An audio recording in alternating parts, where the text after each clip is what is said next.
Hi, എല്ലാവർക്കും എൻ്റെ പുതിയ വീഡിയോയിലേക്ക് സ്വാഗതം. അപ്പം ഞാൻ ഇന്ന് സിക്സാഗ് കോറൽ സ്റ്റിച്ചാണ് കാണിക്കാൻ പോണേ. അപ്പോൾ അതിനാവശ്യമായ സാധനങ്ങൾ ഹാൻഡ് എംബ്രോയ്ഡറി, നൂല്, നീഡിൽ, ഫ്രെയിം, ക്ലോത്ത് ഫ്രെയിമിൽ നല്ല ടൈറ്റ് ചെയ്തതിന് ശേഷം ഞാനിവിടെ 2 വര വരച്ചിട്ടുണ്ട്.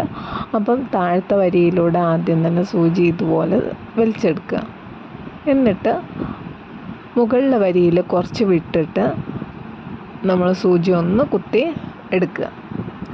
അതിനുശേഷം നൂല് സൂചിയുടെ മുകളിലൂടെ എടുത്ത് ഒന്ന് ചുറ്റിയെടുക്കുക. സൂചിയുടെ ചുറ്റും ഒന്ന് ചുറ്റുക ഇതുപോലെ. ഇനി സൂചി മുഴുവനായി വലിച്ചെടുക്കുക. ഈ സമയത്ത് നൂല് ലെഫ്റ്റ് ഹാൻഡിനുകൊണ്ട് നല്ല ടൈറ്റായിട്ട് പിടിക്കണം കേട്ടോ, ഇല്ലെങ്കിൽ സ്റ്റിച്ച് ലൂസാവും. ഇനി ഇങ്ങനെ തന്നെ താഴത്തും സിക്സാഗ് ആണല്ലോ, അപ്പം നമുക്ക് സിക്സാഗ് കിട്ടാൻ വേണ്ടിയിട്ട് ഒന്ന് കുറച്ച് വിട്ടിട്ടാണ് ഇതുപോലെ സൂചി ഉയർത്തിയെടുക്കുന്നത്. എന്നിട്ട് നേരത്തെ ചെയ്ത പോലെ തന്നെ മുഴുവനായിട്ട് ഞാൻ ചെയ്തെടുക്കുകയാണ്.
ഇത് ഞാനിവിടെ നിർത്തുകയാണ്. അപ്പോൾ സൂചി താഴത്തേക്ക് ഇറക്കി അടിയിൽ നോട്ടിട്ട് ടൈറ്റ് ചെയ്ത് കൊടുക്കുക. ഇങ്ങനെയാണ് ഇതിൻ്റെ മറുപുറം വരുന്നത്. ആകെ കുറച്ച് ഡോട്ട്സ് മാത്രമേ ഉണ്ടാവുള്ളൂ. ഇതാണ് ഞാൻ ചെയ്തിരിക്കുന്നത്. ഈ വീഡിയോ ഇഷ്ടപ്പെട്ടെങ്കിൽ ലൈക്ക് ചെയ്യുക, സബ്സ്ക്രൈബ് ചെയ്യുക. Thank you for watching. അടുത്ത വീഡിയോ വരുന്നവരെ ബൈ ബൈ.